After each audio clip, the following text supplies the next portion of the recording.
There's a new team on the rise in the Willamette Valley, and no, it's not the Oregon Ducks. The Willamette Valley Jaguars are your local professional basketball team, competing throughout the Pacific Northwest, representing the Willamette Valley region in the Basketball League, or TBL.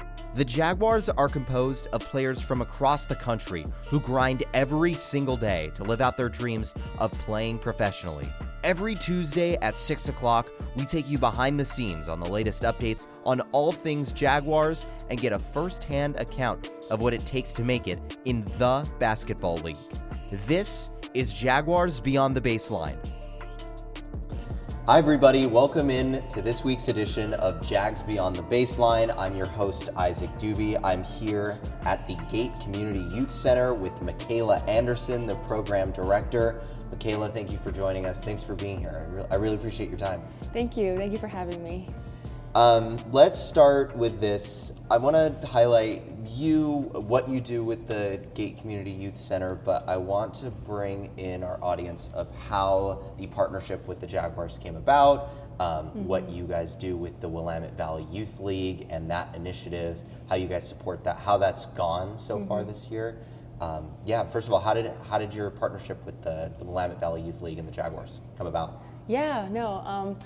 It came about with one of our community volunteers that we have here at the Gate. His name is Tavion Johnson. He just came up to our door one day and asked if he wanted to volunteer, and we were like, sure. So he filled out an application, we onboarded him, and he did apply during our summer program. And so we had a whole bunch of clubs going on, different variety for each student, and one of those clubs was our basketball club. And he fit right in.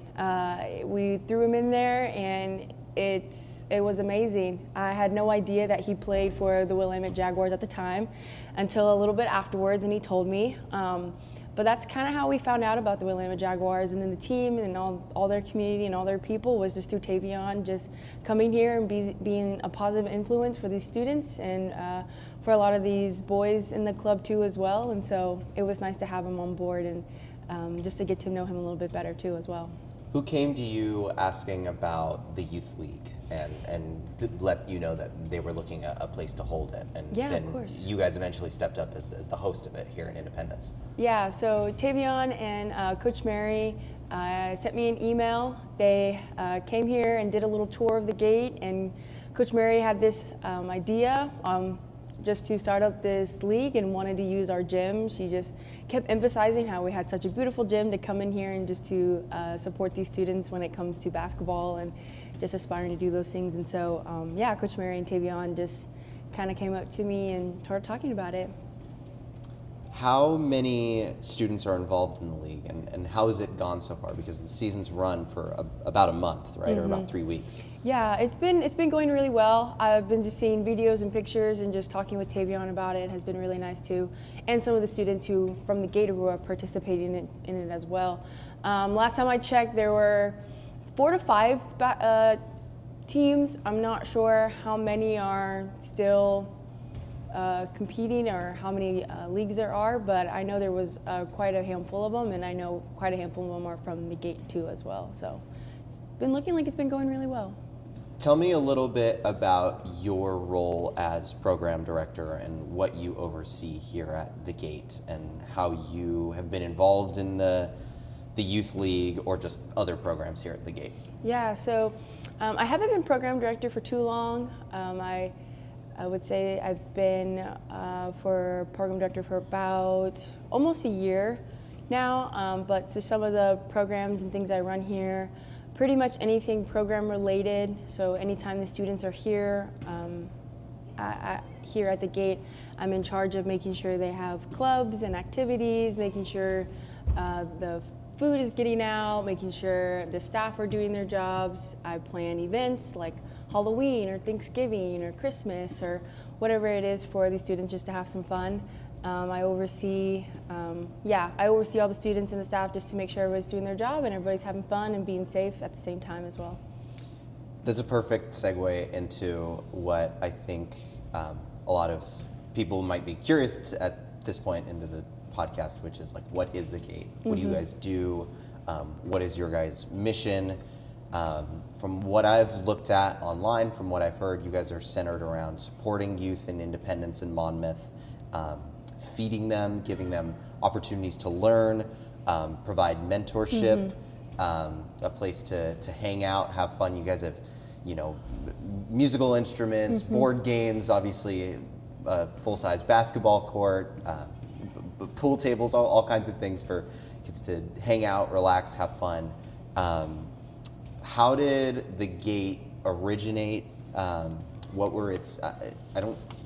You weren't around when it started, or you weren't involved when it started. But from what you've heard, what were the origins of it? Who came up with it? How did it start? Yeah. So, the Gate started back in 2005. So, 2005, there were these group of people who decided that they wanted to have a place for the youth to come after school to hang out and get homework help and to be mentored and just a safe place for them to be at. And so it started off in the church right next to us at First Baptist. They had the Gate once a week, every Thursday, and they would call it the Gate. The students would come from the schools and go over to the church and play football and basketball and do crafts and eat food and snacks and do all those things until there was this one person his name is Chris Robinson. He had this idea to make it a whole facility, to make it a whole building instead of just having it once a week at the church. And so him and a team of other people like Ben Bobita, who was our executive director here, Don and Joyce Wall were a big part of that. And just a whole collective of like a whole bunch of people who had just decided like we want this for our community, we want these for our youth, and they just had a vision and they went with it. And so they fundraised money for a long time, and then in 2019, 2020 the building was built and they opened for all the students to come in and just to hang out. How much is there outside of the Gate for like kids to do in Independence in a rural town like this? I haven't spent that much time in Independence, but it feels like this is a place that really like needs something like this. Is there like much else to do outside of the Gate? What would you say? I would say probably not. This is a small town. We have Independence and Monmouth is mainly the college town. So I would say here in Independence, the Gate has definitely been a source of just a place for students to come and hang out. We have a skate park, so they can go to the skate park if you like skating, and they like to hang around McDonald's or Dollar Tree or stuff like that. But I think for the most part, if they're not already in an after-school program at the school, the Gate is probably the main place where most of the students, I would say, come and hang out. Which would you say are your most popular programs? Because there's a lot you guys offer, obviously. With mentorship, with Bible study, with basketball. Which would you say are your guys' most popular programs? I would say our most popular programs, at least during our programming from after school from 3 to 6, I would say it would just have to be the after school program. We do have clubs during the after school program. We have activities for them to participate in. I think one activity that they love doing are called tournaments. We do these things where we have a little friendly competition, whether that's basketball or volleyball or a pool tournament or any video game tournament, a foosball tournament, ping pong tournament. Those really bring the students in because they get a gift card at the end of if they win, they get a $5 gift card to pretty much any place around here in the area. And so I would say that's one of our big activities that they love to participate in. But we do have a lot of students who participate in our clubs too as well here after school because we offer clubs for them. So whether that's rock climbing or we partner with this place called Acres of Hope. It's a horse therapy place too. We do 3D printing and automotive. They can work with cars. We just have a lot of things that these students like to enjoy. And so I think having all those opportunities for them to participate in those activities really draws them in during our after school program. A couple terms that I see on the website a lot from the staff in quotes and a few words that are used a lot on the website is you guys pride yourselves on helping students feel seen. How do you guys do that? How do you say the gate makes students feel seen in this space? Yeah, that's a good question. I would definitely say one way that we make the students feel seen is just showing up and just being there for these students. Like I kind of said with Tavion, a lot of these students don't have good positive influence in their lives. Most of them do come here for for a meal or for a snack or just to be in a safe place and stuff like that. But I would say the staff really do take pride in just showing up for these students and being a good role model for them. Yeah, I would just say showing up is probably the big part that we want for these students, is just knowing that that when they come here, they see us and they know that we'll listen, that we'll hear them, that we'll talk with them, regardless of whatever it is that we're here to just be with them and talk with them. You guys have plans for expansion very soon. Yes, we do. You guys are planning on renovating the building quite a bit, expanding in size of the facility. What do you guys think, and what are you guys planning on having the new facility offer that, you know, this smaller space really can't? It sounds like it's more of a, like, you guys just need more space because you guys have so many students coming after school. Yeah, no, we are having at least 120 to 150 students a day, and so we just have we have a game room with all of our crafts and music supplies in and our computers and everything in, and then we have our gym where our food goes, but also the basketball goes there and the volleyball goes there, and there's spills and it gets messy, and so yeah, for the expansion, we were looking for having our own cafe-style type cafeteria where it's just, that room is just designated for food and for drinks and all those things. And then we're going to expand out into and have our own offices for our directors and admin, and have another game room too as well. So we'll have one game room, a cafe-style type cafeteria, and then our gym will just be our gym. There will be no food or drinks in there. It'll just be the gym so the kids can play freely in there without worrying about hitting their friends with the basketball or volleyball or anything. And then we plan on expanding up with classrooms. So we're gonna have some classrooms upstairs. Hopefully we can put our youth group in there and have maybe a high school only room for our high schoolers, just to give them a little bit more privacy from the 6th graders and the 7th graders, because they can get a little crazy. So like a high school only room, and just have some classrooms up there for our tutoring and our mentoring opportunities that we have here too as well. Just to have things a little bit more private. We are using First Baptist Church right across from us. We are very grateful and thankful that they're letting us use their building, but it would be nice to have everything at home and everything on base for us. And so yeah, we plan on expanding up with those classrooms as well too. I want to shift to talking about you a little bit and how you ended up here in Independence. You grew up in Dallas. Why did you end up moving to Independence? I was born and raised in Dallas, Texas, and it's crazy that I'm here in Independence, Oregon right now. I'm still thinking about it all the time, but I did a school for YWAM. It's called Youth with a Mission. It's a mission organization that helps develop missionaries, and you can do Bible schools and Bible classes, and it's just a great place to go if you're looking into being a missionary or learning more about what it looks like to evangelize to other people around the country, or whatever it is that you're interested in when it comes to that. So I did that all my life, and so eventually when I was 21, I went to YWAM in Montana, and I did a Bible school there for about 6 months. And while I was there, I did meet a guy, and we started dating, and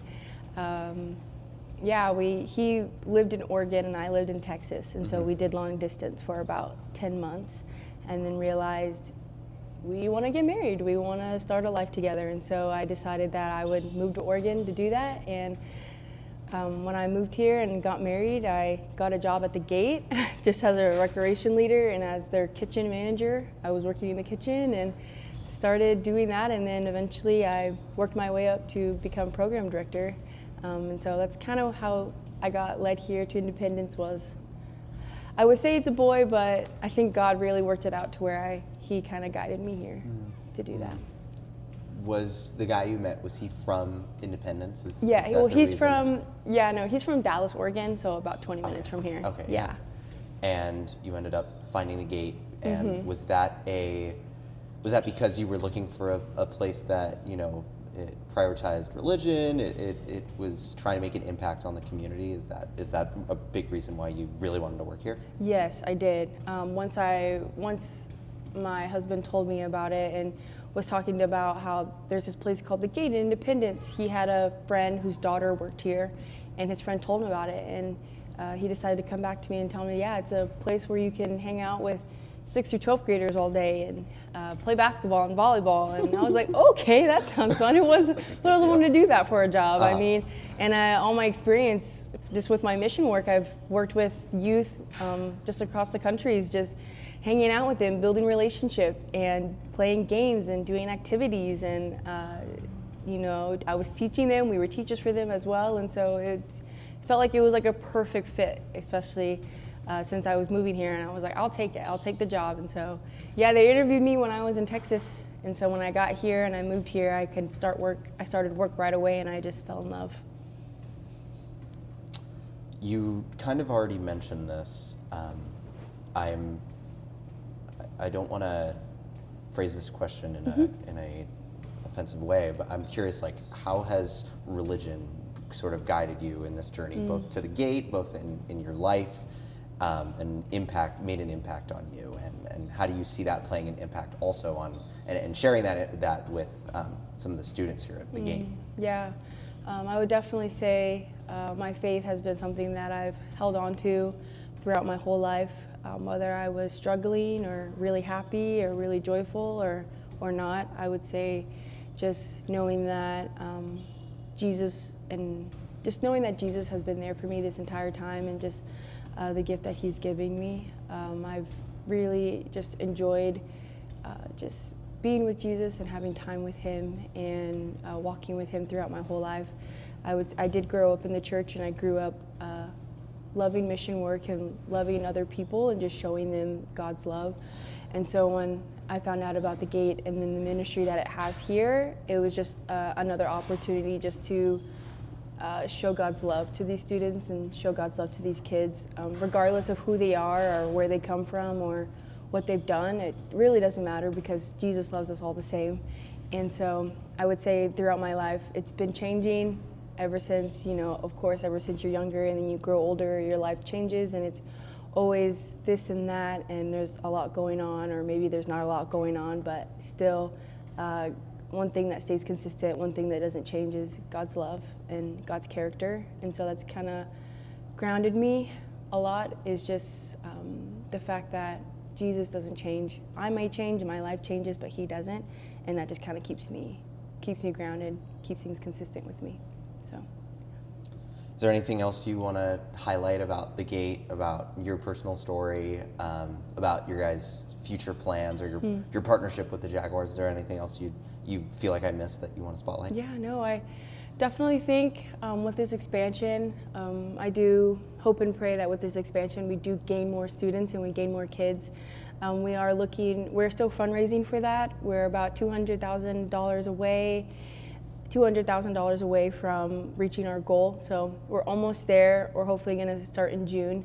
But I think just with this expansion, it's like the main thing on the Gate's heart right now is just the expansion and just trying to build a bigger space for these students to come in and to interact with positive influences, and just to have a safe place to be at, and really emphasizing our tutoring program and our mentoring program, where we have students who just come in and get help with their classwork and their homework, and having one-to-one connection with certain staff members or community members with their life and with their relationships. And I would just say that we are really excited for the expansion and just what that entails and what that's going to look like. I'm excited to see what that is. So. When is that expected to be finished? You might have already said this, and I missed it. It's going to start in June, and it'll take about a year.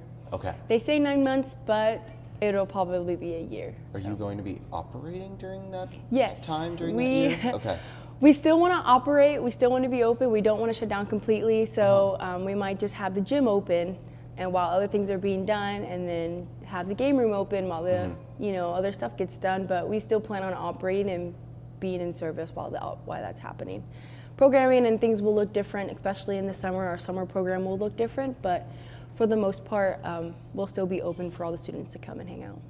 If people want to find out more about the Gate, if they want to donate to your fundraiser for the expansion, where can they go? Where can they find out more info about you guys or follow you guys online? Yeah, we do have a website. It's thegatecommunityyouthcenter.org. You can go on there. There are tabs there for donations for the Gate expansion. There's tabs on there if you want to sign your student up. There's tabs on there for if you're trying to learn more about us. There's stuff on there. Some of our staff was on there too as well. We also have an Instagram page, the Gate Community Youth Center. On Instagram, you can look us up there as well. So yeah, maybe you can find some more pictures and videos there if you want to get a little bit more of an insight of what's going on here. So yeah, our website and our Instagram are good things to go to. Great to talk to you, Michaela. Thank you so much. Thank you. Appreciate you and what you guys are doing for the community here. It's really amazing. Yeah. I'm glad I got to talk to you about it. Yeah. This has been Jags Beyond the Baseline. I'm Isaac Doobie with Michaela Anderson signing off. See you in the next episode. Thanks for tuning in to this week's edition of Jaguars Beyond the Baseline. If you want to find out more about the Jaguars, you can go to their website at wvjags.com or follow them on Instagram at wvjags.